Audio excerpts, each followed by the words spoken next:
चर्चा चलेगी वो लब्धिसार नाम का जो ग्रंथ है उस पर चर्चा करेंगे।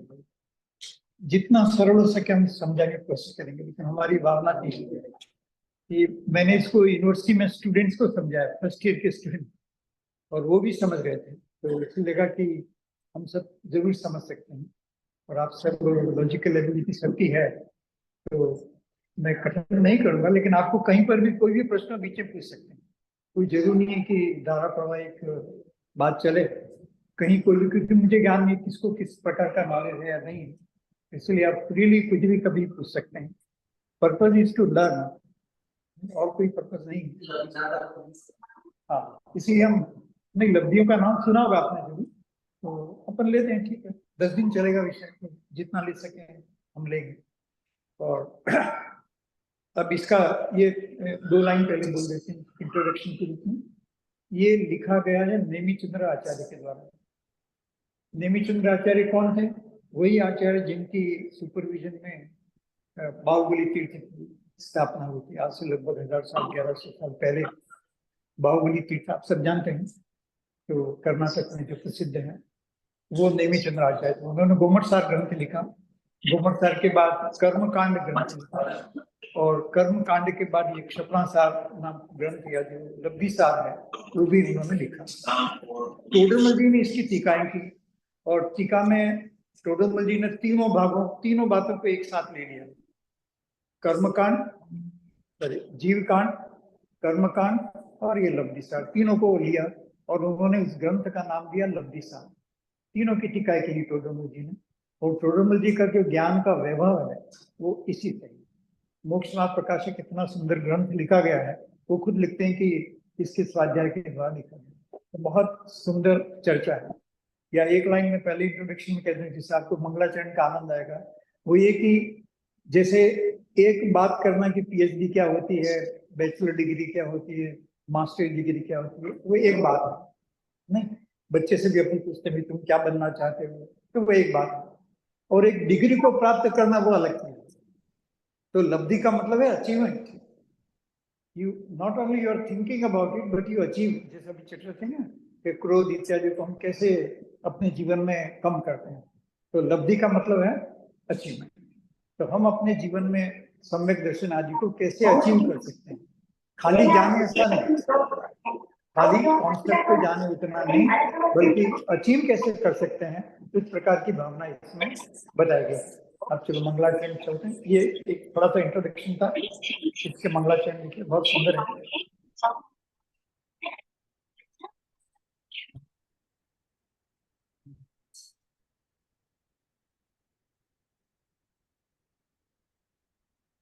ये नेमिचंद्राचार्य टीका टोडरमल जी ने की है ऐसा। और सम्यक ज्ञान चंद्रिका उस ग्रंथ का नाम है जो अपन ले रहे हैं। ग्रंथ का पिक्चर भी साइड में होता है, आप कभी देखें तो। सम्यक ज्ञान चंद्रिका भाग 3 है ये। पहला भाग जीव कांड है, दूसरा कांड कर्म कांड है, और ये तीसरा लब्धिसार है। बहुत मार्मिक ग्रंथ है, और इससे ही हमें समझ में आएगा कि वास्तव में हम सम्यक दर्शन कैसे अचीव कर सकते हैं। चलिए, टोडरमल जी ने सब मंगलाचरण लिखा इसका। सम्यक दर्शन चरण गुण पाय तु कर्म की पाय, केवल ज्ञान उपाय प्रभु हे भजो शिवराय। जिन वाणी के ज्ञान ते होत तत्व श्रद्धान,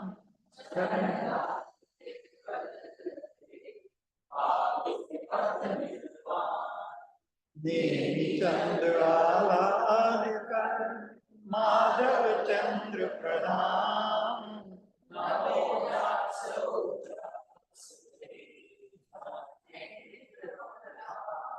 लब्धिसार को पाई के कहिए क्षपना सार, होवे प्रवचन सार संसार अधिकार।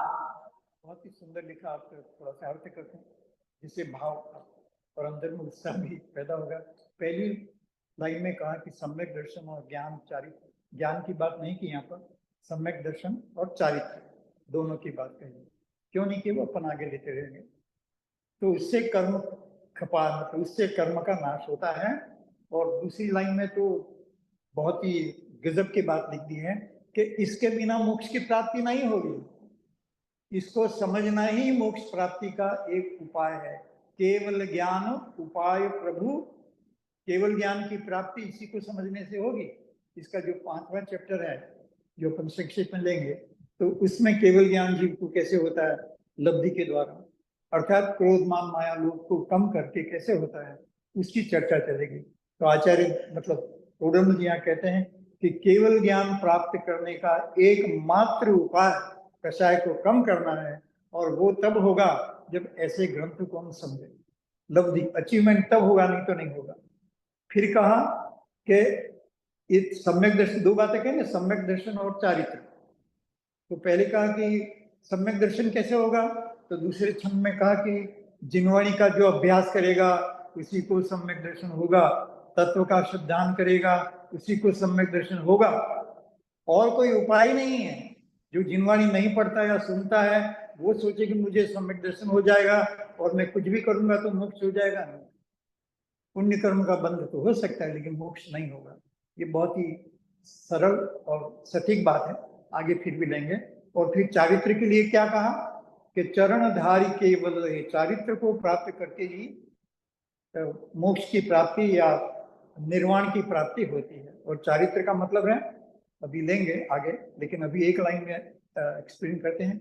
चारित्र मतलब क्रोध मान माया लोभ का अभाव करना, इसका नाम चारित्र है। तो दीक्षा लेना और क्या, ये भी चारित्र है। ये क्रोध मान माया लोभ के भाव को अभाव करने के लिए किया। इसलिए कोई दीक्षा ले या साधु हो या गृहस्थी हो, व्रत इत्यादि करे, लेकिन कषाय को कंट्रोल में नहीं कर पाता है तो निरंतर कर्म का बंध होता ही रहेगा। कंटिन्यूस प्रोसेस कर्म बंध का। तो इसलिए कषाय के द्वारा कर्म का बंध निरंतर होता है और कोई बच नहीं सकता। इसलिए चारित्र का नाम इसका, फिर और आगे लेंगे, बात चलेगी लास्ट श्लोक में। आगे कहते हैं कि नेमिचंद्र आचार्य जिन्होंने इसकी रचना की, आज से लगभग 1000 साल पहले, 1000 प्लस समथिंग, जो रचना की वो नेमिचंद्र आचार्य ने की है। टोडरमल जी कह रहे हैं कि इस ग्रंथ की रचना नेमिचंद्र आचार्य ने की है। मैं तो मात्र टीका लिख रहा हूँ। और आह्लाद, बहुत ही आनंद, जबरदस्त आनंद पैदा होता है अंदर। आह्लाद मतलब प्रसन्नता के भाव से जीव भर जाता है कि मुझे मोक्ष मार्ग मुट्ठी में मिल गया। नहीं तो हम खोजते ही फिरते हैं कि मोक्ष मार्ग कैसे होगा, मैं मोक्ष की प्राप्ति कैसे करता हूँ, कर सकता हूँ या कर सकती हूँ। तो हम खोजते ही रहेंगे, आपस में चर्चा करेंगे, अनेक प्रकार की बातें करेंगे। लेकिन यहाँ कहते हैं कि अरे मुझे इतनी प्रसन्नता है, इतना आत्मा का आनंद, इतना आत्मा में उत्साह है कि मुझे ये ज्ञान मिल गया। और ये ज्ञान कहाँ से आया था तो माधव चंद्र नाम के एक आचार्य थे जो बहुत पहले हुए, बहुत पहले, मतलब महावीर भगवान की परंपरा में आगे जाकर के माधव चंद्र नाम के आचार्य हुए। और उनके आधार से ये जो ग्रंथ के रचना है यति वृषभाचार्य, उनके आधार से यति वृषभाचार्य ने लिखा। और यति वृषभाचार्य के बाद ये लिखा माधव चंद्र प्रधान, तो यति वृषभाचार्य के बाद ये परंपरा चली और फिर धवला इत्यादि के द्वारा आई और ये इस ग्रंथ में क्षपणाकार के नाम से आई। एक बात और बीच में समझने की बात है कि ये जो माधव चंद्र आचार्य हुए बहुत साल पहले हुए, 2000 साल पहले हुए लगभग, तो कुंद कुंद के समकालीन टाइप थे या जरा सा बाद में होंगे। और उन्होंने फिर जो यति वृषभाचार्य की एक बहुत सुंदर रचना है त्रिलोक तन्मय। त्रिलोक कैसा है, विश्व की रचना कैसा है, तीर्थंकर कब होते हैं, कहाँ होते हैं, ये सारी रचना उस ग्रंथ में दे रही है। तो उस ग्रंथ के आधार से बाद में ये परंपरा से नेमिचंद्राचार्य ने रचना की और वो परंपरा से हमको आज प्राप्त है। कैसा सौभाग्य है कि जो आह्लाद प्रसन्नता पैदा करता है, ऐसा लगेगा कि मुझे मोक्ष मार्ग मुट्ठी में मिल गया, अचीवमेंट हो गया, ऐसी एक अनुभूति ये पैदा करता है। नमो जास उजास से जाने निज गुण ठान, अपने गुणों का ठान मतलब क्या कहेंगे, सोर्स या भंडार, जो गुणों का भंडार जो आत्मा है, निज आत्मा की प्राप्ति। अचीवमेंट दूसरों के लिए नहीं करना है, क्रोध कम करके दूसरों को नहीं बताना कि मुझे क्रोध नहीं आता है, बल्कि हमारे ही कर्म बंद न हो और हम मोक्ष मार्ग में आगे बढ़े, ऐसी भावना से ये निज गुण, हाँ, अपने ही आत्मा के गुणों को बढ़ाने का काम करेंगे। और ये लास्ट की 2 लाइनें हैं, मतलब हम पर्सनली बहुत ही जबरदस्त लाइनें हैं और थोड़ा सा अर्थ करने की कोशिश करेंगे, बाकी तो लंबा अर्थ हो सकता है। लब्धि सार को पाई के करिए क्षपणा सार, तो है प्रवचन सार सो समय सार अधिकार। अर्थ पकड़ना है, बहुत सरल अर्थ है। ये कह रहे हैं कि यदि आपने लब्धि सार नहीं समझा तो आपके किसी कर्म का क्षय नहीं होगा। क्षपणा, क्षपण मतलब कर्म का नाश होना। यदि लब्धि सार को नहीं समझा है तो कोई भी एक कर्म का रत्ती भर भी 0.01% भी कर्म कम नहीं होगा, ऐसा कहते हैं। लब्धि सार को पाई के करिए क्षपणा सार, ठीक है। फिर आगे लिखते हैं कि होवे प्रवचन सार सो। क्या मतलब? नहीं, तब प्रवचन सार को समझ पाएगा। यदि लब्धि सार को नहीं समझा तो प्रवचन सार और समय सार के रहस्य को नहीं पकड़ पाएगा। क्योंकि समय सार में जिस शुद्धात्मा की बात कही गई है वो शुद्धात्मा की प्राप्ति लब्धि से होगी। बाकी तो बातें हैं, बताए ना कि एमए डिग्री की बात करना, पीएचडी डिग्री की बात करना वो अलग चीज है, लेकिन वो डिग्री को प्राप्त करना, अचीवमेंट करना वो अलग बात है। कंपनी का चेयरमैन होता वो बात करना एक चीज है और उस पद पर पहुंचना अलग चीज है। तो इसलिए अचीवमेंट, लब्धि सार को पाई के करिए क्षपणा सार। क्षपणा सार मतलब कर्म का क्षपण करो, कर्म का नाश करो। तब प्रवचन सार, जो कुंद आचार्य की रचना है, तो टोडरमल जी कहते हैं तब आपको प्रवचन सार समझ में आएगा। कैसे समझ में आएगा?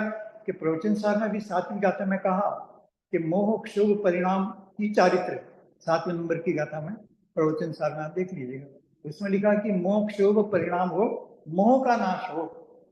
मोह और क्षोभ राग द्वेष का, राग द्वेष के भाव का नाश हो, मोह के भाव का नाश हो, तो ही चारित्र होता है, नहीं तो होता ही नहीं चारित्र। सारी चारित्र की क्रिया मोह को नष्ट करने के लिए है।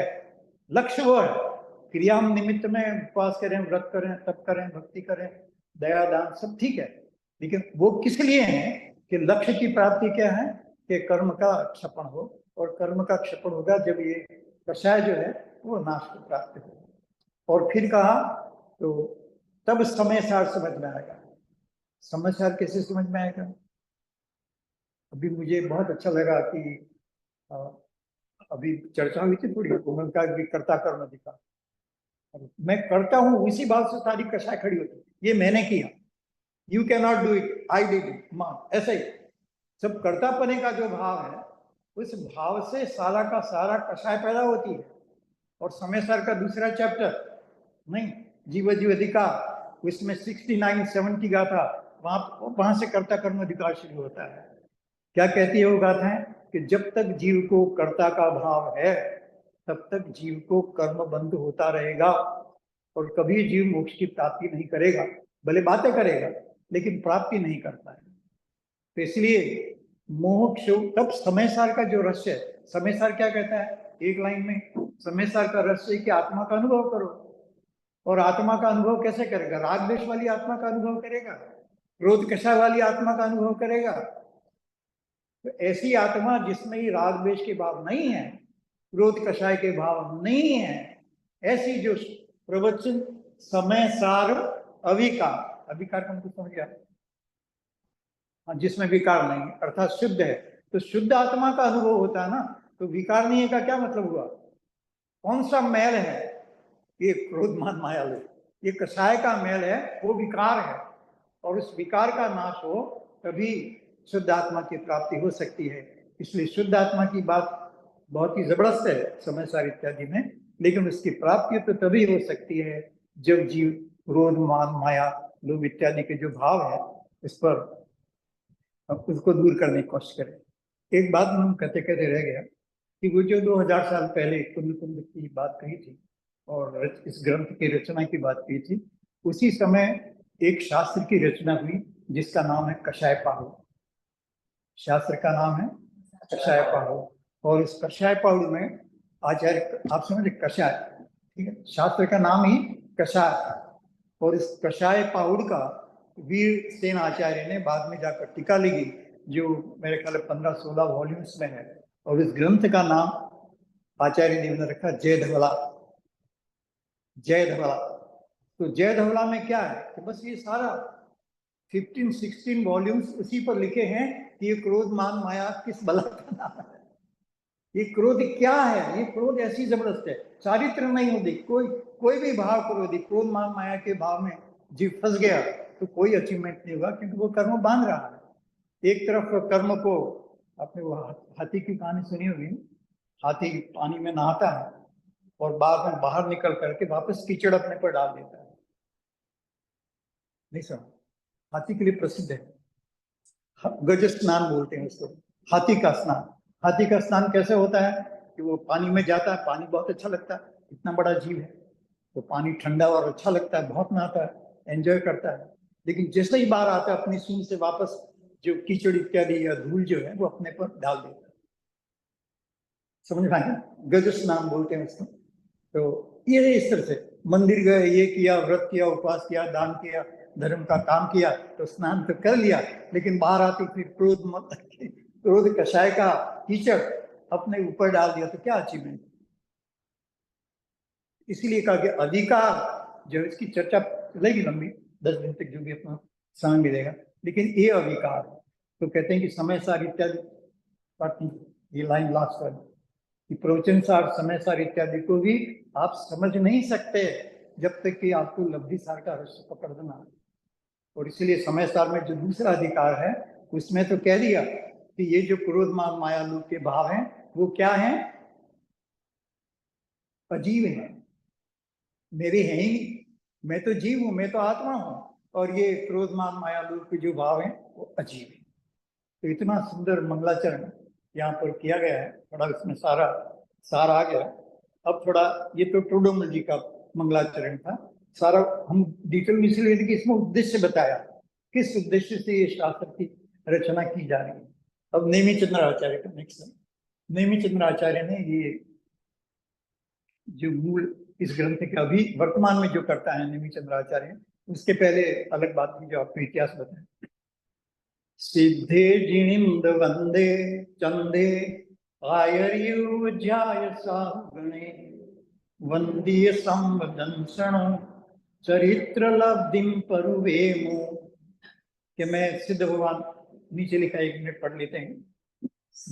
जिनेन्द्र जो अरंत, वे ही हुए सकल लोक के प्रकाश में आह्लाद करके, वो चंद्रमा का उदाहरण दिया कि जैसे सब जानते हैं कि चंद्रमा की जो मूनलिट नाइट में चंद्रमा की राज्य होती है तो उसमें आह्लाद आता है, या समुद्र में ज्वार आता है, भाटा आता है कि समुद्र में पानी उछलता है, वैसे ही ये आत्मा की बात करके कि क्रोध विहीन मेरी आत्मा है, ऐसा सुन करके अंदर में आह्लाद, अंदर में प्रसन्नता होती है।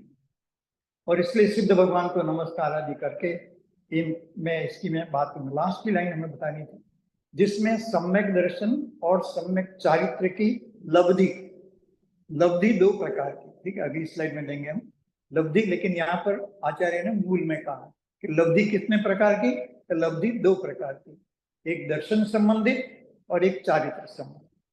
और चारित्र लब्धि क्या होती है, दर्शन लब्धि क्या होती है, वो धीरे धीरे अपना विषय को खोलेंगे। अगली स्लाइड।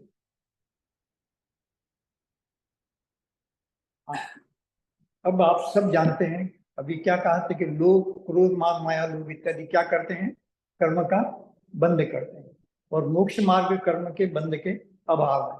पहले कम करें फिर उसको आगे धीरे धीरे कर, वो 4 स्टेप बताए ना, इसी तरह से पत्थर की रेखा जैसा, ये सब मिटने में बहुत टाइम लगता है।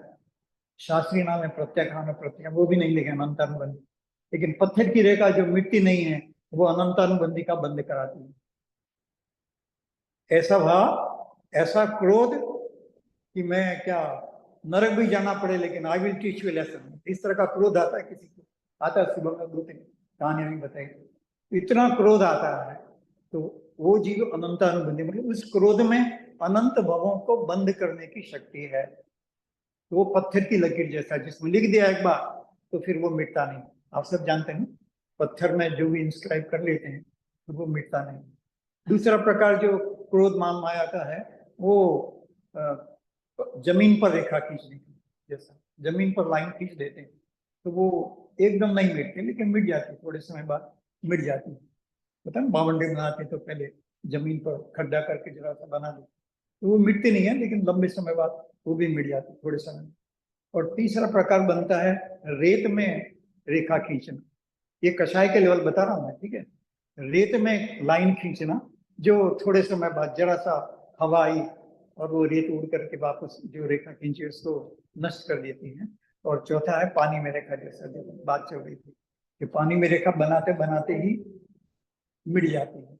तो ये बात रिपीट क्यों कर रहे हैं, इसलिए कर रहे हैं, ये जैन धर्म की परंपरा है कि हमारी कषाय का लेवल कैसा होना चाहिए। हमारी क्रोध का आदर्श तो यह है कि क्रोध आते आते ही मिट जाए, पानी की रेखा जैसा, वो तो आदर्श है। उस क्रोध को मुनिराज इत्यादि पालन करते हैं और हमें भी इस प्रकार का पालन करना चाहिए, तो ही केवल ज्ञान की दिशा होगी। और यदि वो न कर सके तो कोई बात नहीं है, रेत वाला हो तो थोड़े समय में तो चला जाए।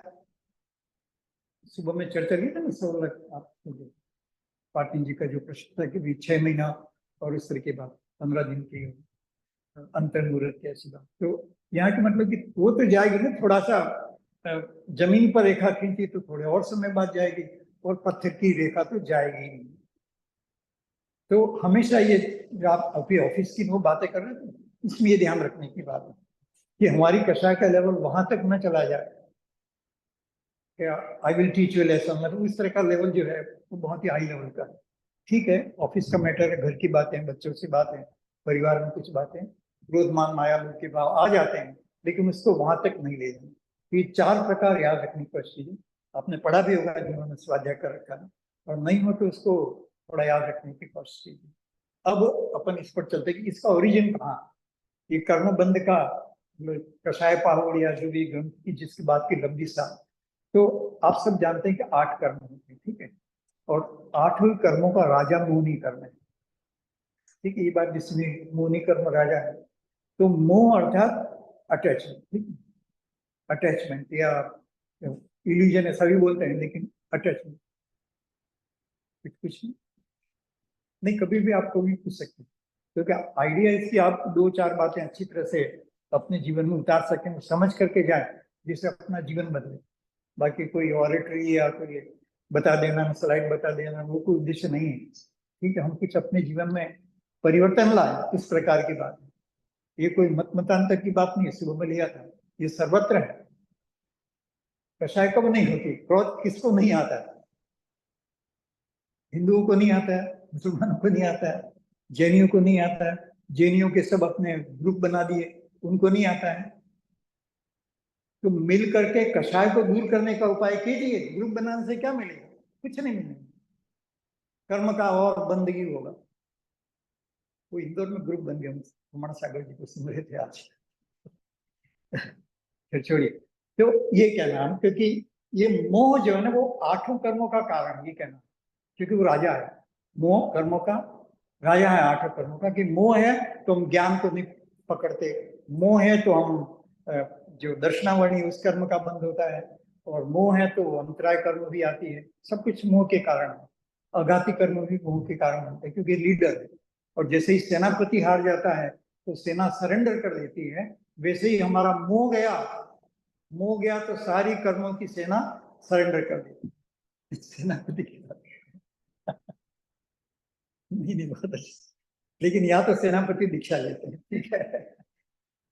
अच्छा, राम के चरित्र की बात चल रही बीच में, तो ये जो सेनापति सरेंडर कर देता है तो सारी सेना सरेंडर कर देती है। ये क्रोध मान माया लोभ के जो भाव है वो हमारे कम हो गए, तब मोक्ष मार्ग, पहले लाइन में था ना, मोक्ष मार्ग है, यही मोक्ष मार्ग है, और कोई मोक्ष मार्ग नहीं। देखिए, और मैं थोड़ा कठिन तो नहीं हो जाएगा, लेकिन एक लाइन बोलने की कोशिश करता हूँ। समय सारादी क्या कहते हैं कि आत्मा का अनुभव करो, उत्कृष्ट बात आत्मा का। किसी ग्रंथ की हम मजाक नहीं बना रहे हैं, सबके उत्कृष्ट बात बता रहे हैं। कि समय सार कहता है कि आत्मा का अनुभव करो, प्रवचन सार कहता है कि तुम मोक्ष को वीन जो चारित्र है वही सच्चा चारित्र है, मतलब मोह नहीं हो वही सच्चा चारित्र है। नियम सार कहता है कि तुम परम परिणामिक भाव रूप आत्मा का ध्यान करो, आदि आदि सब ग्रंथ इस तरह की बात करते हैं। लेकिन हम करेंगे कैसे? जब मोह खड़ा है, क्रोध मान माया लोभ के भाव खड़े हैं, तो आत्मा का अनुभव होगा कैसे? क्रोध मान माया के लोग भाव पड़े हुए हैं तो हमारी दीक्षा कैसे सफल होगी? क्रोध मान माया के भाव पड़े हैं तो हमारा उपवास कैसे बराबर होगा? एक तरफ उपवास गच स्नान, एक तरफ उपवास का भाव कर रहे हैं और दूसरी तरफ क्रोध इत्यादि कर रहे हैं, तो वो तो काम नहीं होगा, तो अचीवमेंट नहीं होगा। अचीवमेंट तो तभी होगा जब हम आत्मा का अनुभव करना हो तो भी, और परिणामिक भाव को समझना हो तो भी हो। नियम सार की बात ऐसे मैं रेफरेंस दे रहा हूँ, आपको याद नहीं है तो कोई बात नहीं, बता देंगे तो समय मिलेगा। तो अब कहने का भाव ये था कि सभी शास्त्र अनेक प्रकार की बात करते हैं, चारित्र की बात करते हैं, लेकिन वो होगा कैसे? कषाय के रहते हुए चारित्र कैसे हो सकता है? तो ये मौनी कर्म जो है वो बहुत ही जबरदस्त कर्म है, मतलब कर्म बंध की अपेक्षा से। और जैसे ये जाता है सब कर्म तड़ातड़ टूट पड़ते हैं।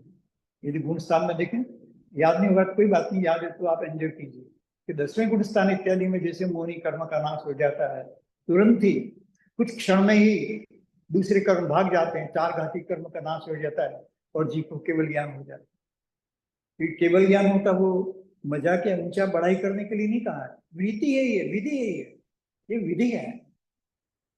ये लब्धि सार विधि बताता है कि किस तरह से कर्म का नाश होता है, और इसको नहीं समझेगा तो कभी कर्म का नाश नहीं होगा। ये जीवाणी कहती, मैं नहीं कह रहा हूँ, इसमें लिखा है कभी नाश नहीं होगा ऐसा। तो इसलिए ये मौनी कर्म है। अब मौनी कर्म 2 प्रकार के हैं, सरल भाषा में सम्यक मौनी और एक चारित्र मौनी। सम्यक मौनी का मतलब है कि सम्यक दर्शन आत्मा का ज्ञान नहीं होने देता। ये क्रोध बुरी चीज है, ये हम ज्ञान ही नहीं कर पाते, सुनने ही नहीं मिलता। आज जो भक्ति लिया था ना कि कोटि करोड़ों भवों में जैन धर्म नहीं मिला, उसके बाद अभी मिला है। करोड़ों भवों में भगवान के दर्शन नहीं किए, अब मौका मिला है। और भगवान के दर्शन से आत्मा का दर्शन न करे और फालतू बातों में उलझ जाए तो कार्य की कैसे सिद्धि होगी? जैसे मिरर में देखते हैं तो मिरर में क्या देखने जाते हैं? अपना चेहरा देखते हैं, मिरर को नहीं, लेकिन देखते हैं अपने चेहरे को।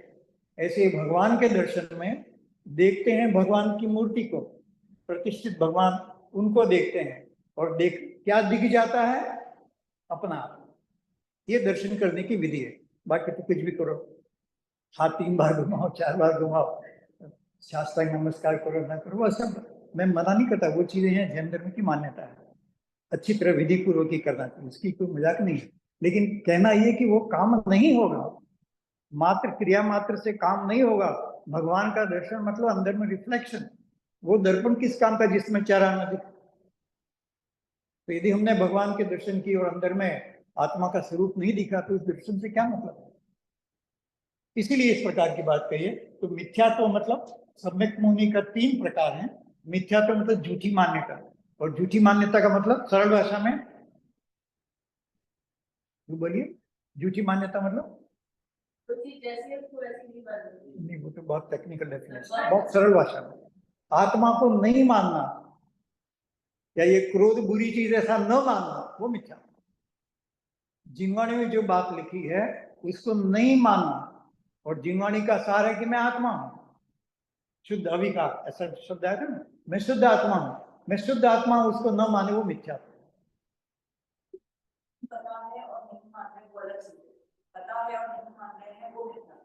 नहीं, मिथ्या तो अज्ञान सब एक ही चीज है। सुबह में एक बात ली थी कि अज्ञान है वो इज नॉट एन एक्सक्यूज। कोई मर्डर कर दे, मुझे मालूम नहीं था कि मर्डर करके फांसी किससे जाओ तुझे, नहीं तो मैं नहीं करता। या इनकम टैक्स में तो आगे बोलते हैं ना, नहीं मुझे मालूम था कि टैक्स देना पड़ेगा। It's not, ignorance is not an excuse.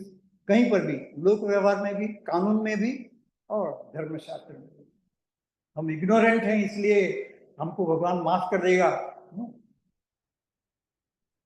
बल्कि युगल जी ने तो एक लाइन लिखी कि क्षम्य कैसे हो ये अपराध, ज्ञान नहीं है वो सबसे बड़ा अपराध है।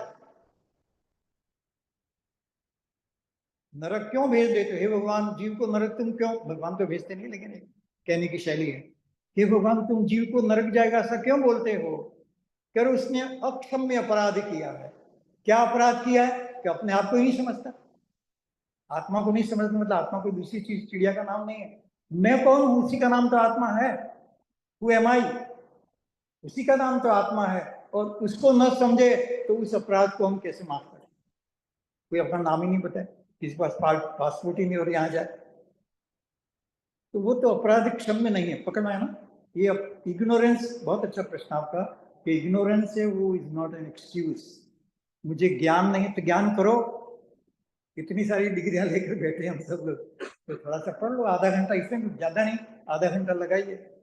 और वीक डेज में नहीं कर सकते कोई बात नहीं, वीकेंड में करिए, आधा घंटा तो निकालिए, एक दो गाथा पढ़िए, दो लाइनें पढ़िए,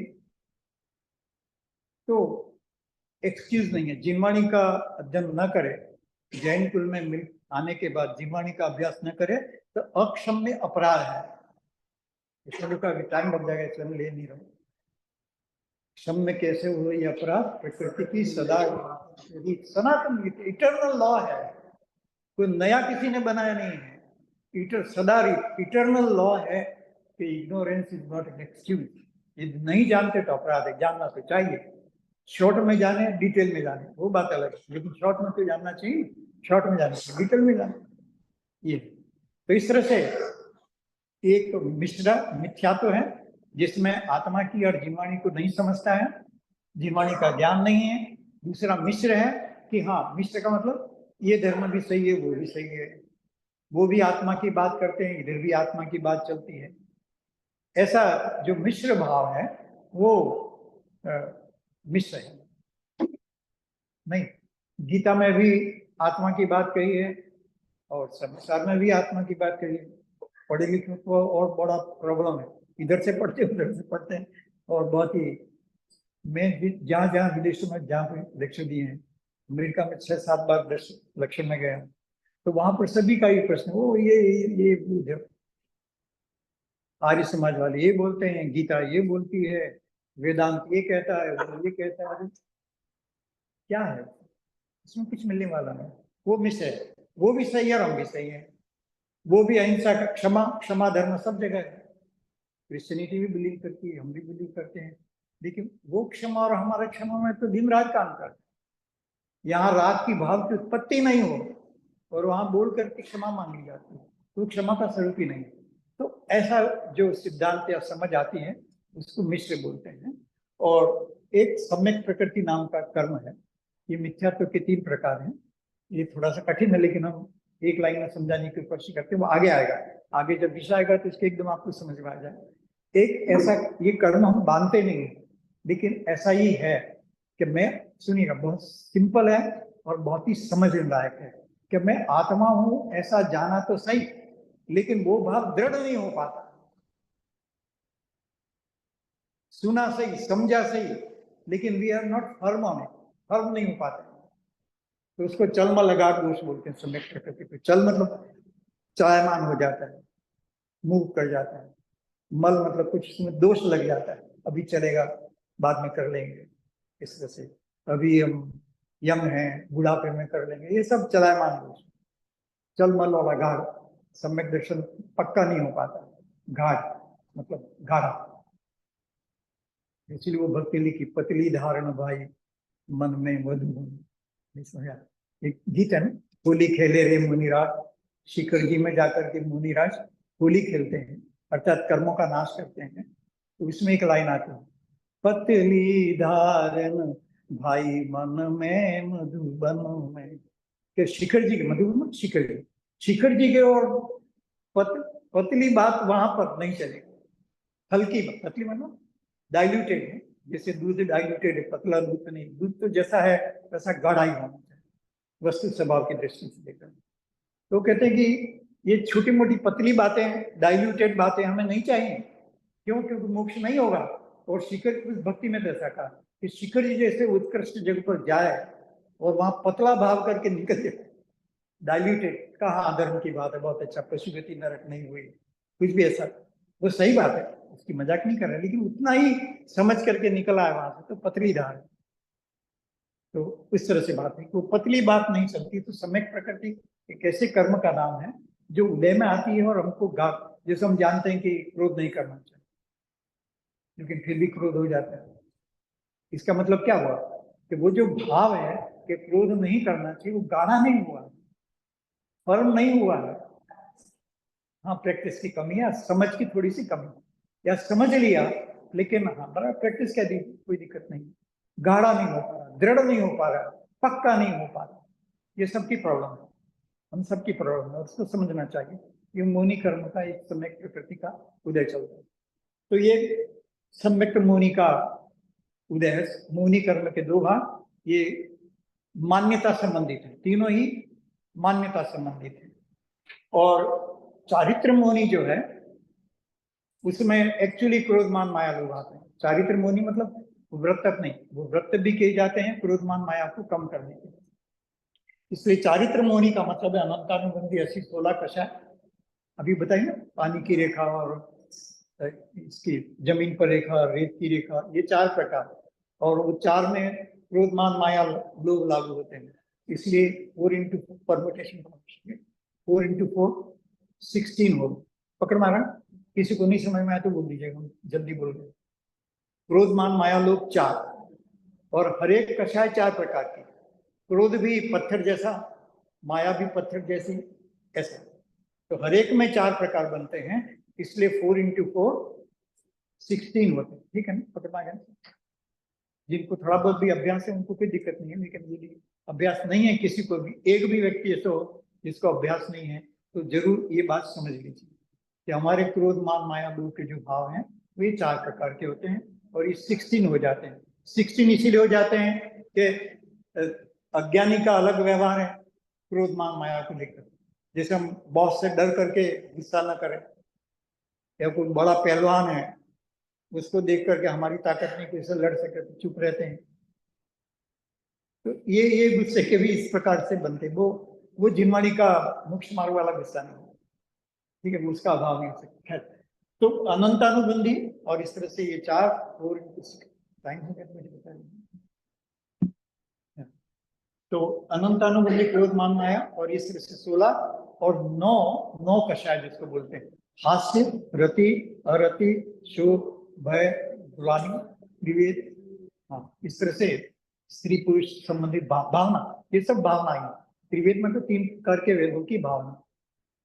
और फिर हास्य रति, किसी मजाक करना, वो भी कर्म का बंधन। हास्य रति, किसी से राग करना, अरति, किसी को डिसलाइक करना, ठीक है ना। इस तरह से नफरत कर, मतलब सॉरी, देख करके घृणा करना होता है ना, कि मछली मार्केट है, फिश मार्केट है, नहीं, नाग हो सिकुड़ करके हम, ये नहीं है। मछली मार्केट है तो समझिए इस जीव की क्या दशा हुई, आंखें बंद मत करिए, आंखों से देखिए कि इस जीव ने आत्मा का ध्यान नहीं किया है तो ऐसी दुर्गति हो रही।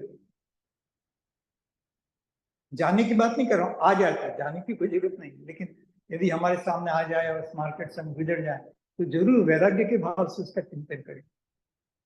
ठीक है, तो ये 16 और 9 25 इस प्रकार से होती है। 25 कषाय, ये क्रोध माया लोग 25 प्रकार के हैं। और इसमें और गंभीर करें तो हाथ से रति रति जो 9 है ना, उसमें भी 4 प्रकार लगते हैं, क्योंकि ज्ञानी की मजाक अलग होगी, अज्ञानी की मजाक अलग तरह से होगी। इस तरह से ये, ठीक है, थोड़ा आइडिया बना, फिर इसको डिटेल में लेंगे जब आगे चर्चा चलेगी, लेकिन ये बेसिक स्वरूप है। और जो अगली बात है वो ये है कि कर्म बंध, सुनिए ध्यान से, आपको मालूम है तो बहुत अच्छी बात है, नहीं हो तो जरा सा विचार करिए। कर्म जब बनता है तो उसमें 4 प्रकार बनते हैं, बंधने में 4 प्रकार बनते हैं। प्रकृति मतलब किस टाइप का कर्म, कर्म की प्रकृति कितनी होती है, कोई जवाब? कर्म कितने होते हैं? 8, और उसके सब डिवीजन करें तो 148। तो ये 148, पहले 8 है उसको भी प्रकृति बोलते हैं, और 148 है वो भी प्रकृतियां, मतलब किस टाइप का कर्म बांधा। हम किसी पर हंसे तो हमने किस टाइप का कर्म, ये तो ख्याल होना चाहिए। नहीं तो हम ऐसा करते रहेंगे, क्रोध मान माया लोग के भाव करते रहेंगे और कर्म तो कटेगा नहीं, और हम कहेंगे बात धर्म हो गया, तालियां बजा दी, पैसा खर्च कर दिया और धर्म हो गया, ऐसा मान बैठेंगे। तो ये तो प्रकृति है, हमको समझना पड़ेगा कि भगवान के दर्शन से हमें कौन सी कर्म का बंध होगा, पुण्य कैसे पुण्य कर्म का बंध होगा, कैसे मिथ्यात्व जाएगा, ये जो कर्म बताए वो कैसे जाएंगे, किस कर्म से ये कर्म नहीं बंधेंगे, 16, 25 और ये 3, 28, 28, ये कर्म किस भाव से नहीं बंधेंगे और किस भाव से बंधेंगे, उसका जो ज्ञान है वो प्रकृति। फिर कर्म, कर्म इतना ही नहीं है, कर्म के प्रदेश, प्रदेश का मतलब है क्वांटिटी। सुबह में लिया था ना, ब्रह्मांड में ठसाठस एटम्स भरे पड़े हैं कर्म के, कर्म के एटम्स ठसाठस, समझ में कुछ दिक्कत नहीं, फुल कंप्लीटली, एक स्पेस, एक पॉइंट भी ऐसा नहीं है जहां कर्म के परमाणु नहीं है, एक सुई जितनी जगह भी ऐसी नहीं है इस ब्रह्मांड में, 14 राज्यों में, जहां कर्म के परमाणु नहीं है। तो हम जहां भी बैठेंगे गलत भाव करेंगे तो कर्म का इनफ्लो होगा, जिसको आश्रय बोलते हैं, और कर्म का बंध होगा। और कितनी क्वांटिटी में वो परमाणु आकर हमसे चिपकेंगे, मालूम सिद्धांत समझते हैं ना, 1 मिनट ले लेते हैं कि जब भी हम कोई भाव करते हैं तो हमारे आत्मा के जो प्रदेश है, ये तो कर्म के प्रदेश है, प्रदेश मतलब स्पेस नहीं, जैसे ये स्पेस है बॉडी में ऑक्यूपाइड स्पेस या मंदिर का स्पेस है, सबसे जानते हैं इतनी जगह है। तो ये कर्म के जो परमाणु हैं प्रदेश में, ऐसा बोलते हैं कि कितने परमाणु आकर के आत्मा के साथ चिपक गए या अटैच हो गए। परमाणु कितने हैं? अनंत अनंत, सब जगह है। हम जैसा भाव करते थे एक समय में, सुनिएगा जिसको मालूम नहीं, मालूम है तो अप्रिशिएट कीजिए, मतलब मन ही मन विचार कीजिए, एक भाव करने में अनंत परमाणु आकर के बंधते हैं, जिसको जिनवाणी की भाषा में समय प्रबद्ध कहते हैं। एक समय, समय प्रबद्ध, एक समय में, एक समय मतलब जिनवाणी का एक समय, अर्थात 1 सेकंड का भी छोटा सा भाग, वो आगे लेंगे कैसे कषाय जितनी जाती है, 1 सेकंड का भी बहुत छोटा सा भाग जिसके beyond time is not divisible, time का अदर विभाजन, डिवीजन इज नॉट पॉसिबल, उसको जिनवाणी में बोलते हैं एक समय, या एक परमाणु एक स्पेस से दूसरी स्पेस जाने में जितना समय लगता है उसको भी एक समय के नाम से बोलने वाला, जो कि बहुत ही माइन्यूट बात है। मतलब कि हम आपकी ओर देखें उसमें कितने ही समय निकल गए, इस स्लाइड की तरफ देखें तो कितने ही समय निकल गए, कोई मर जाए और हम देखें कि उसकी नाड़ी बंद हो गई, तब तक उसने जन्म ले लिया, हम सब क्रियाकलाप व्यर्थ में करते हैं। तो ये एक समय, तो एक समय में हमारे आत्मा के प्रदेश के साथ अनंत परमाणु आकर के बनते हैं। तो लेट अस सी, 1 2 नहीं, 8 10 नहीं, 100 10 1000 नहीं, लाख करोड़ नहीं, अनंत, क्योंकि परमाणु की नेचर ही ऐसा ही है। और उदय में आते हैं तो भी अनंत परमाणु उदय में आते हैं। तो ये प्रदेश कितनी क्वांटिटी में, प्रकृति मतलब अंग्रेजी में बोले तो टाइप ऑफ कर्मा, टाइप मतलब after 148 which type of karma, प्रदेश बोले तो क्वांटिटी ऑफ कर्मा। तो एक समय में इनफाइनाइट कार्मिक पार्टिकल्स आकर के हमारे साथ जूट मैग्नेट की तरह अपने आप खींचता है, कोई किसी को बुलाने की जरूरत नहीं है। मतलब हम जैसे ही भाव करते हैं, एक लाइन और आगे बीच में कहना है, आपने सुनी होगी, जैसे ही हम भाव करते हैं आत्मा के प्रदेश में कंपन हो, वाइब्रेशन, वाइब्रेशन के बिना कोई भाव नहीं होता। हम चुपचाप बैठे, कोई भाव की टाइम हो रहा है, चलो घर चले, वाइब्रेशन हो रहा है आत्मा के प्रदेशों में, निमित्त से कि टाइम हो रहा है, उसके निमित्त से आत्मा के प्रदेशों में वाइब्रेशन, और वाइब्रेशन से अपने आप कर्म परमाणु आकर के चिपकते हैं। सिद्ध भगवान को कोई वाइब्रेशन नहीं है, इसलिए सिद्ध भगवान को कर्म का बंधन नहीं है। अरंध भगवान के मिनिमम वाइब्रेशन है, इसलिए केवल साधा वैदिक कर्म का बंध होता है। हमारे बहुत ज्यादा वाइब्रेशन है, इसलिए मिथ्यात्व, मिश्र इत्यादि सब कर्म का बंध। तो क्रोध मान माया करते समय क्या होता है, पकड़ना क्या, क्रोध मान माया का भाव करते समय, कषाय का भाव करते समय आत्मा के प्रदेशों में वाइब्रेशन होता है, और इस वाइब्रेशन से फिजिकल जो पार्टिकल्स हैं कर्म के, वो आकर के अट्रैक्ट होते हैं और आत्मा के साथ फेविकोल की तरह जुड़ जाते हैं। आत्मा को बदलते नहीं, आत्मा को बिगाड़ते नहीं है, आत्मा तो जैसी है वैसी रहती है।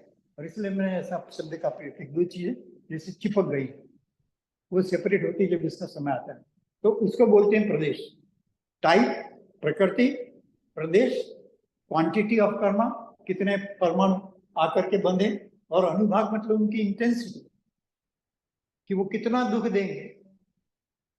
जैसे सुई चुभे तो बहुत तकलीफ होगी, और यदि ये इसको चाहे तो इतना दर्द नहीं होगा, खून भी नहीं निकलेगा। तो इंटेंसिटी दोनों की अलग है। तो कर्म कितना दुख देगा, नहीं किसी को कैंसर इत्यादि होता है सब ठीक हो जाता है, किसी को हार्ट अटैक होता है बहुत ही माइल्ड होता है ठीक हो जाता है, और किसी को इतना तीव्र होता है कि मृत्यु भी हो सकती है। तो ये इंटेंसिटी इस तरह से हाँ, जिस तरह का हमने भाव किया, हाँ वो 4 प्रकार के बताए, अनंत अनुबंधी आदि 4 प्रकार बताए। तो उसमें जिस प्रकार का है उसकी इंटेंसिटी में प्रकृति का कैसा नियम है, उसी इंटेंसिटी में ये बनते हैं अपने आप। किस वो परमाणु ही डिसाइड करते हैं कि कौन सा टाइप है। वो परमाणु मतलब हमारे भाव के अनुसार, उसी के अनुसार प्रदेश कितनी क्वांटिटी बनेगी, उसकी इंटेंसिटी वो फल कितना देगा।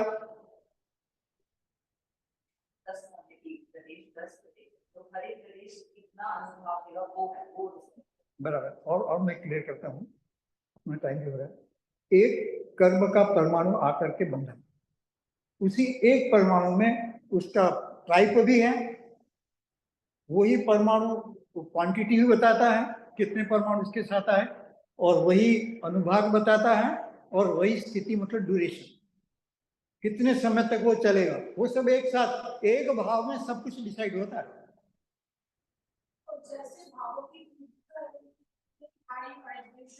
हाँ बिल्कुल बिल्कुल बिल्कुल, आप लॉजिकली समझ सकते हैं, बिल्कुल सही बात।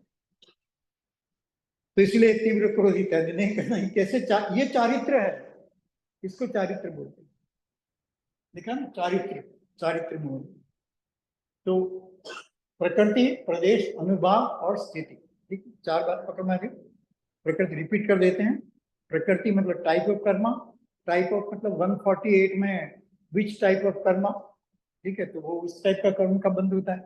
कोई दर्शन कर रहा हो और बीच में आकर खड़े हो गए या उसको ब्लॉक कर दिया तो दर्शनावणी कर्म का बंध होगा। किसी को कहा कि नहीं नहीं आज मंदिर जा मत जा, बेटे को या बेटी को किसी को भी, कल जाना, कल संडे है, अब उसको जाने का भाव हुआ है तो क्यों रोकते हो, तो वो इस तरह का कर्म का बंध होगा। इस सब तरह के कर्म का बंध इस प्रकार से चलता है, छोटी छोटी बातों में। क्यों? क्योंकि ये जीव एक समय भी कर्म बंध बिना नहीं रह सकता, क्योंकि एक समय भी कर्म बंध न हो ना तो मोक्ष हो जाए। इसलिए 24/7 या जो भी आप घंटा लगा दीजिए, मिनट, सेकंड, एक सेकंड भी ऐसा नहीं है जब जीव को कर्म का बंध नहीं होता है। स्वप्न में भी, स्वप्न में भी कर्मों का बंध, इसलिए बच नहीं सकते। इसलिए क्रोध मान माया के भाव को कम करके, तो ये प्रकृति, प्रदेश, अनुभाग और स्थिति, स्थिति मतलब ड्यूरेशन। जैसे अपने ने कोई कर्म बांधा तो उस समय ड्यूरेशन भी बन जाएगी, इतने समय बाद वो उदय में आएगा। इसलिए अभी कोई कर्म बांधा, मतलब उसको सिंपल ढंग से समझाना हो कि मैंने आपके किसी पर भी गुस्सा कर दिया मान लो, तो अब वो गुस्सा का तीव्रता ऐसी हो कि वो सब फिर दोनों मिलने चाहिए ना, फिर उसका रिकंसिलिएशन या उसका न्यूट्रलाइजेशन होगा। हाँ, जैसे आज कोई आलू प्याज खाया तो उस आलू प्याज में अनंत जीव को हमने मारा।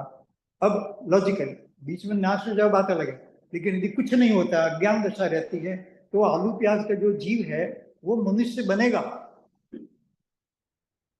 और हम आलू प्याज के जीव बनेंगे, तब वो खाएगा, तब कर्म का न्यूट्रलाइजेशन होगा।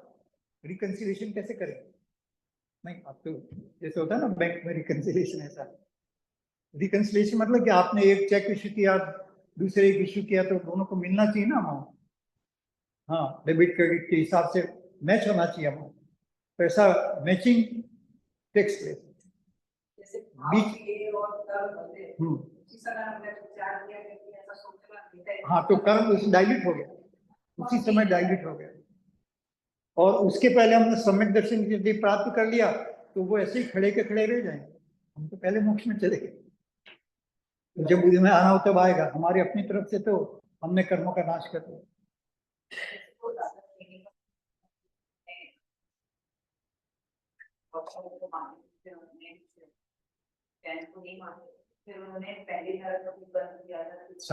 पहले साथ फिर पहले बात है, तीसरे से कम भी हो जाता है। सैनिक राजा का ऐसा ही, तो वो क्रोधी था। सैनिक राजा ने क्या किया, क्रोध में आकर के मुनिराज को उत्तर किया। क्रोध नहीं होता तो उत्तर होता ही नहीं, मतलब इस ढंग से सोचना शुरू कर दिया जाए। क्यों ड्यूरेशन, मतलब कि अभी एक जैसे एक एग्जांपल तो मैंने बताया ना कि एक जैसे हमने आलू प्याज खाया मान लो, तो वो आलू प्याज का जो जीव है वो मनुष्य बनेगा हम जैसा, तो उतना ड्यूरेशन लंबा हो गया, कब बनेगा? ड्यूरेशन बहुत लंबी है। ऐसा ही संयोग मिलना चाहिए ना। कर्म, वही हम समझाने की कोशिश कर रहे हैं कि रिकंसिलिएशन शुड टेक प्लेस, दोनों मिलने चाहिए। और कर्म का फिर उस तरह से एक्स ने वाई का मर्डर किया, सिंपल, एक्स ने वाई का मर्डर किया, अब बदला कब होगा? जब वाई एक्स का मर्डर करे, और उसके लिए सिचुएशन बननी चाहिए, कब बनेगी पता नहीं। इस भव में न बंधी तो कितने भव बाद फिर वो मनुष्य बनेंगे, और फिर वैसा का वैसा भाव करके मारेगा। इस तरह से ड्यूरेशन बनती हमारी जो इंटेंसिटी है, और उसके आधार से तो ये हम इसलिए लिया है कि आगे इसी की चर्चा करेंगे कि ड्यूरेशन कैसे कम करना, ठीक है, स्थिति कैसे कम करना, एक प्रकृति को कैसे बदलना। ये एक मतलब ट्रिक है। ट्रिक क्या मतलब? जिनवाणी का ज्ञान, वही ट्रिक है। तो उसको ज्ञान करके इसके बारे में हम समझ सकते हैं, इसलिए बहुत ही इंटरेस्टिंग विषय है। समझ हो गया मैं 5 मिनट से। किसी को क्वेश्चन हो तो? नहीं तो एक स्लाइड, नेक्स्ट स्लाइड क्या है? हाँ, ये एक मिनट में इसको खत्म करते हैं। इस लब्धि सार में 5 चैप्टर है, ठीक है। लब्धि सार में 5 चैप्टर हैं। तो पहले चैप्टर में उपसम सम्यक दर्शन की बात कही है, दूसरे चैप्टर में क्षायिक सम्यक दर्शन की बात कही है। ये सम्यक दर्शन के प्रकार है। ये दर्शन लब्धि की बात कही। लब्धि मतलब रिमेम्बर, अचीवमेंट, खाली बात नहीं, अचीवमेंट कैसे करें। और फिर चारित्र लब्धि की बात चलती है, तो देश चारित्र, जैसे गृहस्थ दशा में रह करके कैसे कर्मों का नाश करता है, अचीव करता है। और चौथे चैप्टर में उपशम श्रेणी जब चढ़ता है, मुनिराज जब केवल ज्ञान प्राप्त करते हैं तो उपशम श्रेणी से गिर जाते हैं। सुना आपने, 11वें गुण सामने जाते हैं फिर गिर जाते हैं, क्योंकि जो अंदर में उछाल है वो ज्यादा नहीं होता। जैसे हम पेंसिल को फेंके, जरा सी फेंके तो सीलिंग को टच नहीं करेगी, लेकिन पूरी फोर्स से फेंके तो टच कर जाएगी। ऐसे ही आत्मा का भाव इतनी फोर्स से हो रहा है, उसके अनुसार उपशम मतलब वो गिर जाएगा, शांत हुआ है। जैसे पानी में मिट्टी है और वो नीचे बैठ गई है, लेकिन ऊपर पानी साफ दिखाई देता है, लेकिन जैसे उसको हिलाएंगे तो वापस वो मिट्टी वाला पानी हो जाएगा। उसको बोलते हैं उपशम, शांत हो जाना, लेकिन निकलना नहीं है, निकला नहीं है मैल, बैठ गया है, तो उसको बोलते हैं उपशम। और फिर जो क्षायिक श्रेणी लास्ट में बताया कि क्षायिक श्रेणी में जा करके जीव केवल ज्ञान की प्राप्ति करते हैं। हमारी कई पूजाओं में क्षायिक श्रेणी, उपशम श्रेणी का नाम आता है, हम ऐसे ही पढ़ देते हैं और हमें मालूम है। कई पूजा और अध्यात्म ओरिएंटेड पूजाओं में तो ये नाम आते ही नहीं।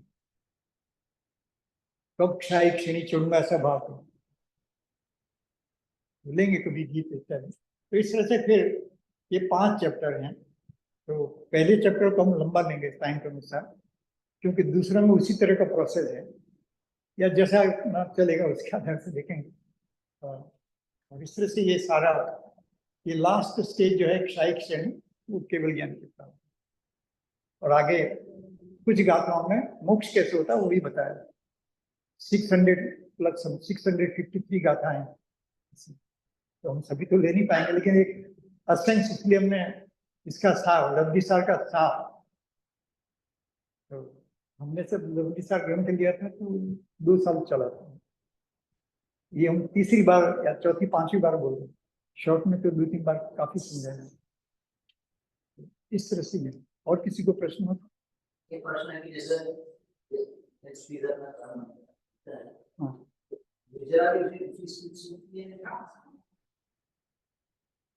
जिसमें रुचि नहीं तो निर्जरा, मोक्ष मार्ग के निर्जरा अलग है। आपने प्रश्न किया तो जरा सा 1 मिनट सुन लीजिएगा। एक निर्जरा तो हर समय होती रहती, जैसे खर्च और इनकम हर समय होता रहता है ना, कहीं डिपॉजिट रखा तो कुछ इनकम हो रही है और खर्च भी होता रहता है, तो वो प्रॉफिट नहीं है। प्रॉफिट कब होगा, आप सब जानते हैं, प्रॉफिट कब होगा कि जब हमारा एक्सपेंडिचर लेस हो और इनकम ज्यादा हो। तो बचत कह दीजिए, प्रॉफिट कह दीजिए, कंपनी की भाषा में, इंडिविजुअल की भाषा में सरप्लस सेविंग्स बोल दीजिए। उसी तरह से यहाँ पर कि हमारे नए कर्म तो कम बंधे हैं और जो पुराने कर्म वो ज्यादा जड़े हैं, उसको जिनवाणी में निर्जला कहा। शांति से लोग अपन बैठ नहीं पाते, इसलिए समझाना मुश्किल हो जाता है।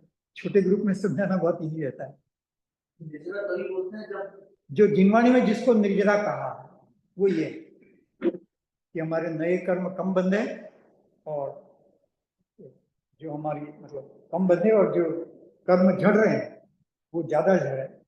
तब हम जल्दी से मोक्ष में जाएंगे, सब कर्म का नाश होगा। यदि हमारी उसकी स्पीड ज्यादा है, वही तो गज स्नान बताया कि वो हमारी कर्म को काटने की स्पीड बहुत कम है और कर्म को बांधने की स्पीड बहुत ज्यादा है, तो कैसे जीव मोक्ष में जाएगा? उसको निर्जला जिनवाणी में नहीं बोलते।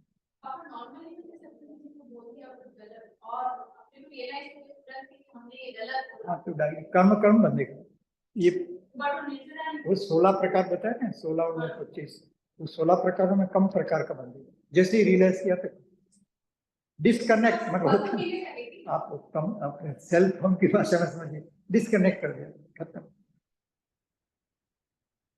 डिस्कनेक्ट के बाद खत्म हो गया। ऐसे ही जो क्रोध आ रहा था, हमने क्रोध से अपने आप को डिस्कनेक्ट कर दिया। आपने एग्जांपल बोला कि एक्स ने वाई को मारा, फिर जब उदय आएगा तो फिर वाई उससे सिनेरियो को उल्टा कर लेते हैं। अभी हम हैं और हमारे कर्म का उदय आ रहा है, तो इसलिए हमने बांधे होंगे तो वो उदय में आ रहा है। कोई कर्म बिना बांधे उदय में आता ही नहीं। तो इस समय अगर जैसे हम पढ़ रहे हैं ये चीज, तो अगर हम उस चीज को कम करने की कोशिश कर रहे हैं, जैसे निर्जला वो तो अलग ही प्रोसेस है, बट जैसे क्रोध आ रहा तो पुराने कर्म से बांधे होंगे या किसी चीज के कुछ करने के, जैसे मुझे क्रोध आ रहा लेकिन मुझे समझ में आ गया कि मुझे क्रोध नहीं आना चाहिए, तो इसमें निमित्त कैसे काम करता है? ये मुझे ज्ञान हुआ, इस वजह से मैं उसके ज्ञान होते ही उसका ज्ञान होते ही ये प्रकृति प्रदेश अनुभाग स्थिति से कब होगा। मैं मेरे कर्मों की निर्जला कर रही हूँ, लेकिन जिस व्यक्ति के या जिस अच्छा, मुझे क्रोध आ रहा था, हाँ, उसका भी निमित्त इस प्रकार होगा कि उसका है, लेकिन वो जान हम तो उसकी गारंटी नहीं ले सकते। अपने आप को तो सुधार सकते हैं, दूसरों को सुधारने की गारंटी नहीं ले सकते। तो अगर मैंने मेरे भाव संभाल रही हूँ, एक स्टूडेंट की भी स्लाइड है, क्लियर था आगे आगे शायद लास्ट में डाल लास्ट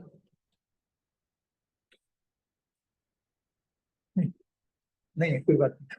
टोडोमल जी ने ये कहा है इसकी लब्धि सार का डिस्कशन के अंत में कि भाई हम क्या करें। तो दूसरों को तो हम वो भाषा चाहता था, लेकिन अभी मिल नहीं रही। अब तो कल बता रहा हूँ, इसमें देख सकते हैं। ज्यादा स्लाइड होकर ऐसा करके हमने कुछ कहा किसी। तो ये कहना है कि दूसरे के परिणाम को देखकर हमें दुखी होने की जरूरत नहीं। क्यों? क्योंकि दूसरे के परिणाम को देखकर हम दुखी होंगे तो अपना ही बुरा करेंगे। हाँ, ये टोडोमल जी की भाषा है, 7वें अधिकार में लिखा हुआ है। मैं जानता था कि प्रश्न आता है मैंने ये स्लाइड वहां से करके रखा। देखिए, औरों के ऐसे दोष देख देख कर कसाई नहीं होना। दूसरा करेगा वो जाने, वो भुगतेगा, हम कहाँ उसके लिए दुखी हो सकते हैं। जो करेगा वो भुगतेगा, हमें दुखी होने की कहाँ जरूरत है। फिर क्या करना? क्योंकि अपना भला बुरा तो अपने परिणामों से है, अपना भला बुरा तो अपने परिणामों से हो। बहुत सीधी सरल सी टफनेस बात है कर्म से बचने की। औरों को तो फिर औरों के लिए क्या करें? दूसरों के लिए हम कुछ बात देखे ही नहीं उनकी तरफ कि औरों को तो रुचिवान देखें, तो कुछ उपदेश देकर उनका भी भला करें। मतलब सरल भाषा में, बुरा नहीं माने। आप सुनने में इंटरेस्ट है तो हम सुन जाएंगे। आप लंबी सार की गंभीरता चाहते हैं, गंभीरता बताएंगे। आप लंबी सार को थोड़ा चाहते हैं तो थोड़ा बताएंगे। ऐसे उदाहरण। तो औरों का तो जिसको रुचि जिसको रुचि नहीं उसको सुनाने से क्या फायदा, वो तो विरोध करेगा। अरे ऐसी गंभीर बात करते हैं, पोजिशन में तो सरल बात करनी चाहिए थी, ये कर तो समझ में नहीं आता, हमने तो लब्धि सर का नाम कभी सुना ही नहीं। अबे तुमने नहीं सुना तो क्या हो गया, दुनिया में नहीं है शास्त्र क्या? और एक नहीं हजारों आचार्यों ने इस पर टिकाई टिकाई नहीं, मतलब हजारों लोगों ने पढ़ा है। अभी वर्तमान में भी कई जगह क्लासें चलती हैं इसकी, मैंने खुद ने 3 बार इसकी क्लासेस चलाई। तो ये, तो फिर क्या करें? इसीलिए अपने परिणाम सुधारने का उपाय करना योग्य है। अपने भावों को सुधारें, दूसरे की हमारी कोई गारंटी नहीं। वो जैसा भाव करेगा भुगतेगा। समझा सकते हैं यदि वो समझने को तैयार हो तो उसको कोई समझने को तैयार हो तो समझा सकते हैं, लेकिन वो समझने को तैयार नहीं तो वही should I waste of my time. ये टोडमल है। सर्व प्रकार के मिथ्यात्व भाव, अभी मिथ्यात्व भाव बैठा 3 प्रकार दर्शन मोहनी को। सर्व प्रकार के मिथ्या भाव को छोड़कर सम्यक दृष्टि होना योग्य है, जिसकी चर्चा हम 10 दिन करेंगे, कैसे जीव सम्यक दृष्टि बनता है। तो जगत में कोई करने लायक चीज है तो सम्यक दर्शन को प्राप्त करना। 6 डॉलर पढ़ा होगा ना, मोक्ष मार्ग की प्रथम सीढ़ी या बिन ज्ञान चरित्र, ये मोक्ष मार्ग की पहली सीढ़ी है। सम्यक दर्शन के बिना कुछ भी नहीं है। सम्यक दर्शन के बिना व्रत तप सब बेकार है। सुबह में लिया था ना एग्जाम्पल, याद है? जीरो जीरो जीरो जीरो का एग्जाम्पल दिया था, बोलिए। नहीं नहीं, एक के आगे जीरो लिखे तो 10 हो जाएगा, एक जीरो और लिखा तो 100 हो जाएगा, लेकिन जीरो 10 बार लिख दीजिए, उसकी क्या वैल्यू? जीरो कितने लिख दीजिए, जीरो की कोई वैल्यू नहीं। लेकिन वो जीरो जब एक के आगे लग जाता है तो मल्टीप्लाई होता है, 10, 100, 1000। समझ क्या कहना चाहते हैं? एक आत्मा के भान पूर्वक व्रत तप भक्ति दीक्षा, वो मल्टीपल में फल देते हैं, निर्जरा मल्टीपल निर्जरा होती है। और आत्मा का ज्ञान नहीं है, मतलब हमें क्यों दीक्षा लेनी उसका कोई भान नहीं है। थोड़ा सा व्रत कर दिया और वह कुछ नाम गिन लिया, कुछ स्तुति बोल दिया, और इतनी बार कायोत्सर्ग करना, ऐसी विधि, उसकी मजाक नहीं, वो हमारी जीववाणी की पद्धति है, उसका मजाक नहीं है। जीरो होता है, जीरो का कोई विरोध नहीं है, लेकिन जीरो एक के बाद होता है। ठीक है, जीरो तो होता है, जीरो की वैल्यू कोई कम है, एक के साथ लगते ही। हाँ, और आप तो बाइनरी जो कंप्यूटर में तो जो भी सिस्टम हम तो ज्यादा नहीं जानते, लेकिन ऐसे ही चलता है 100 तो वो तो जीरो तो होगा ही, लेकिन जीरो की वैल्यू प्रॉपर जगह होनी चाहिए। ऐसे ही एक आत्मा के भान पूर्वक एक, मतलब कषायों को मुझे कम करना है, उसके भान पूर्वक व्रत तप उपवास भक्ति करता है तो उसका फल मल्टीपल में मिलता है। ये नहीं तो नहीं, नहीं तो कितने जीरो कर लीजिए, यदि भान नहीं है कि मैं क्यों कर रहा हूं, आप कितना ही चल लीजिए, आपको मालूम नहीं मुझे कहाँ पहुंचना है, तो चलने से पहुंच जाएंगे ऐसा थोड़ा है भाई। कहा था कि चलते रहना, पहुंच जाओगे, कहाँ कहाँ जाओ। लेकिन एक डेस्टिनेशन क्लियर है कि एयरपोर्ट जाना है, और फिर आप चलिए पहुंच जाएंगे। पैदल चले तो भी पहुंच जाएंगे, गाड़ी में जाएंगे तो भी पहुंच जाएंगे, फ्लाई करके जाए तो भी पहुंच जाएंगे, ऐसा भी हेलीकॉप्टर जाएंगे, किसी भी तरह से यही पहुंच जाएंगे। ये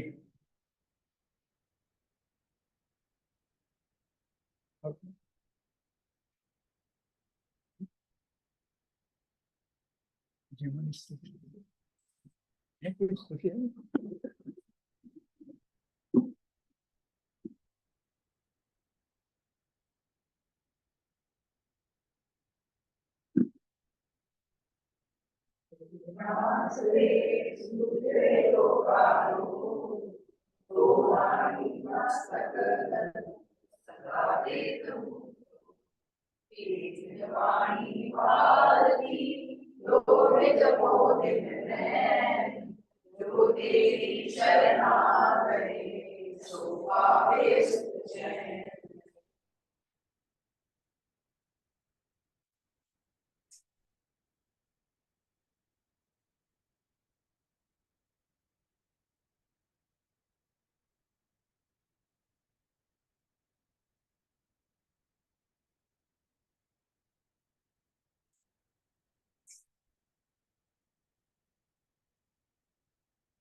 कल सुबह 7:50 प्रोफेसर शुरू हो जाएंगे और सवाल बात करेंगे और प्रोफेसर 8 से 9 बजे तक बेस्ड ऑन आपकी